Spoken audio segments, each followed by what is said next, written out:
गौरी पुत्र गणेश भगवान की जय। जय श्री कृष्णा, राधे राधे। बोलिए लक्ष्मी नारायण भगवान की जय। सावन मास की आखिरी एकादशी, जो कि सावन मास के शुक्ल पक्ष एकादशी को पड़ती, जो पुत्रदा एकादशी के नाम से जानी जाती है। ये व्रत पापनाशक माना जाता है। इसके प्रभाव से सुयोग्य संतान का सुख मिलता है। पुत्रदा एकादशी का व्रत रखने तथा कथा सुनने से वंश वृद्धि तथा संतान पर आने वाले सभी संकट दूर होते हैं। आज आपको सुना रहा हूं सावन मास की पुत्रदा एकादशी की पौराणिक व्रत कथा। पर युग के आरंभ में महिष्मती नाम की एक नगरी थी, जिसमें महिजित नाम का राजा राज्य करता था। लेकिन पुत्रहीन होने के कारण राजा को राज्य सुखदायक नहीं लगता था। उसका मानना था कि जिसके संतान न हो, उसके लिए यह लोक और परलोक दोनों ही दुखदायक होते हैं। पुत्र सुख की प्राप्ति के लिए राजा ने अनेक उपाय किए, परंतु राजा को पुत्र की प्राप्ति नहीं हुई।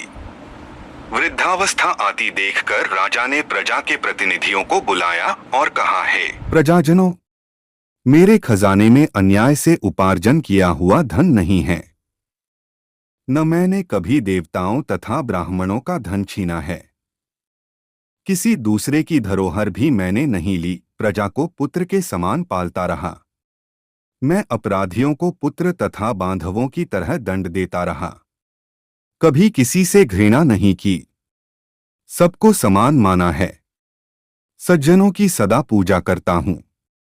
इस प्रकार धर्मयुक्त राज्य करते हुए भी मेरे पुत्र नहीं हैं। सो मैं अत्यंत दुख पा रहा हूं। इसका क्या कारण है? राजा महिजित की इस बात को विचारने के लिए मंत्री तथा प्रजा के प्रतिनिधि वन को गए। वहां बड़े बड़े ऋषिमुनियों के दर्शन किए। राजा की उत्तम कामना की पूर्ति के लिए किसी श्रेष्ठ तपस्वी मुनि को देखते फिरते रहे। एक आश्रम में उन्होंने एक अत्यंत वयोवृद्ध धर्म के ज्ञाता, बड़े तपस्वी, परमात्मा में मन लगाए हुए निराहार, जितेंद्रिय, जितात्मा, जितक्रोध, सनातन धर्म के गूढ़ तत्वों को जानने वाले, समस्त शास्त्रों के ज्ञाता महात्मा लोमश मुनि को देखा, जिनका कल्प के व्यतीत होने पर एक रोम गिरता था। सबने जाकर ऋषि को प्रणाम किया। उन लोगों को देखकर मुनि ने पूछा कि आप लोग किस कारण से आए हैं? निसंदेह मैं आप लोगों का हित करूंगा। मेरा जन्म केवल दूसरों के उपकार के लिए हुआ है, इसमें संदेह मत करो।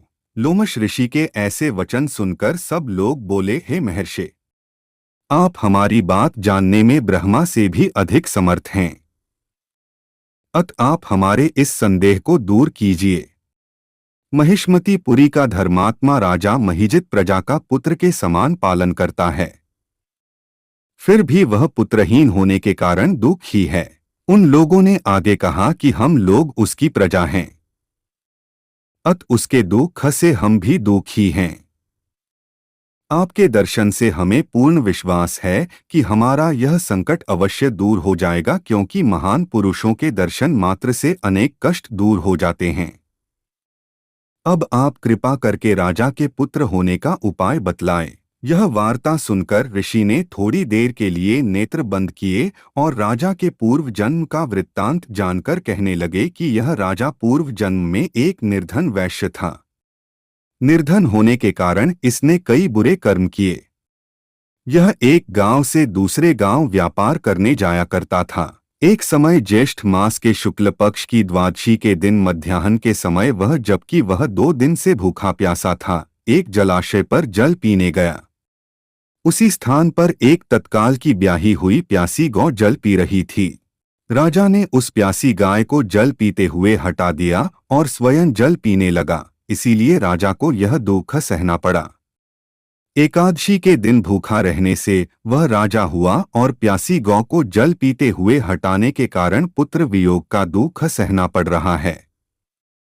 ऐसा सुनकर सब लोग कहने लगे कि हे ऋषि, शास्त्रों में पापों का प्रायश्चित भी लिखा है। जिस प्रकार राजा का यह पाप नष्ट हो जाए, आप ऐसा उपाय बताइए। लोमश मुनि कहने लगे कि श्रावण शुक्ल पक्ष की एकादशी को, जिसे पुत्रदा एकादशी भी कहते हैं, तुम सब लोग व्रत करो और रात्रि को जागरण करो तो इससे राजा का यह पूर्व जन्म का पाप अवश्य नष्ट हो जाएगा, साथ ही राजा को पुत्र की अवश्य प्राप्ति होगी। लोमश ऋषि के ऐसे वचन सुनकर मंत्रियों सहित सारी प्रजा नगर को वापस लौट आई और जब श्रावण शुक्ल एकादशी आई तो ऋषि की आज्ञानुसार सबने पुत्रदा एकादशी का व्रत और जागरण किया। इसके पश्चात द्वादशी के दिन इसके पुण्य का फल राजा को दिया गया। उस पुण्य के प्रभाव से रानी ने गर्भ धारण किया और प्रसवकाल समाप्त होने पर उसके एक बड़ा तेजस्वी पुत्र उत्पन्न हुआ। इसलिए हे राजन, इस श्रावण शुक्ल एकादशी का नाम पुत्रदा पड़ा। अत संतान सुख की इच्छा हासिल करने वाले इस व्रत को अवश्य करें। इसके महात्म्य को सुनने से मनुष्य सब पापों से मुक्त हो जाता है और इस लोक में संतान सुख भोगकर परलोक में स्वर्ग को प्राप्त होता है। जय श्री हरि।